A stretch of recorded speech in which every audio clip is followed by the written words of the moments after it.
behalf of Her Royal Highness Princess Margaret, being flown by Group Captain Peter Townsend.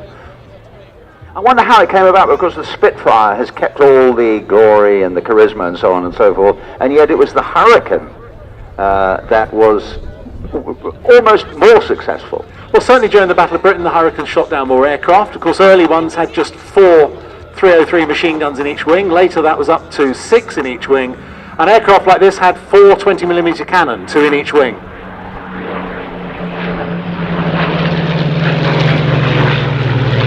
Two-speed supercharged Merlin engine, which gave it 100 miles an hour more top speed and 40 miles an hour top speed and 10,000 feet on the ceiling, which was a great advantage when it was first brought in.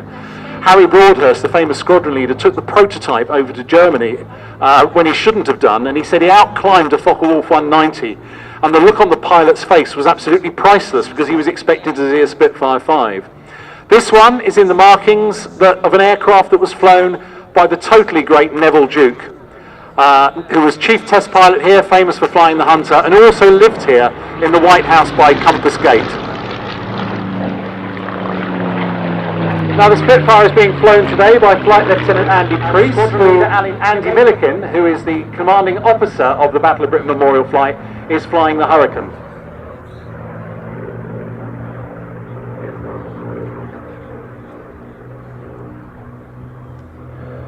Like the Hurricane, the Spitfire initially had just 8 303 machine guns, 4 in each wing.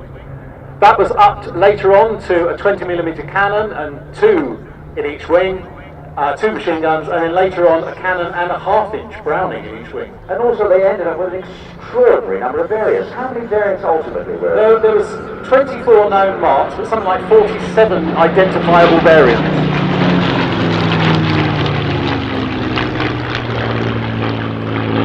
There were only 2 aircraft that were in frontline service on the first and the last day of the war in the RAF. One of them was the Spitfire, and the other was the Fairy Swordfish. Which you couldn't imagine 2 more different aircraft. No, you can't, no.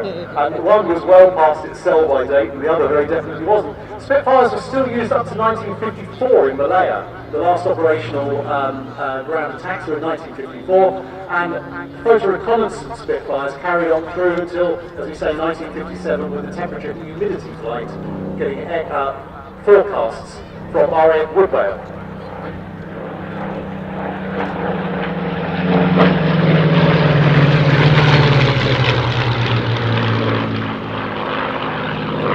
Marvellous, the crackle of the Merlins, eh? It's wonderful. And it's always fascinating when you see Merlin engine aircraft. You have a Hurricane and a Spitfire here.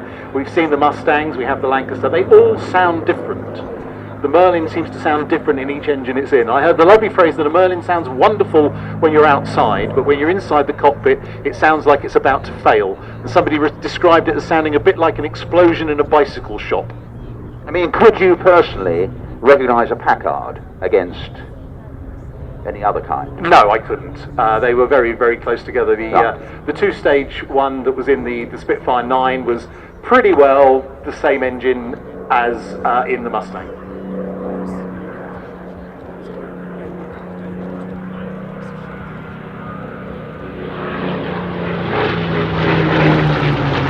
That was a lovely crossover, right on crowd centre. Yes. Jolly good. Well done, chaps.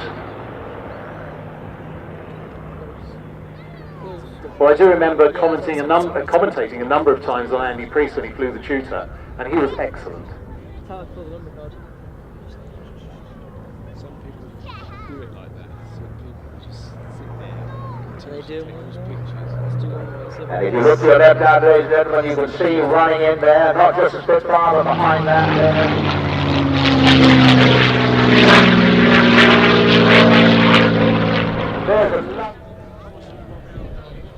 Looking for a nice 3-point touchdown.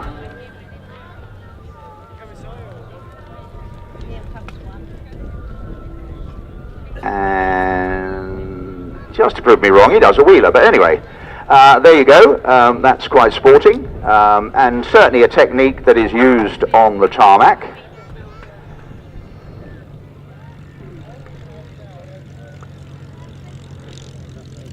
And the Hurricane coming in now. Let's sort of see what he does. And feeling for the ground, feeling for the ground, feeling for the ground, feeling for the ground, and yes, nice and smooth, closer to being a full 3-point landing.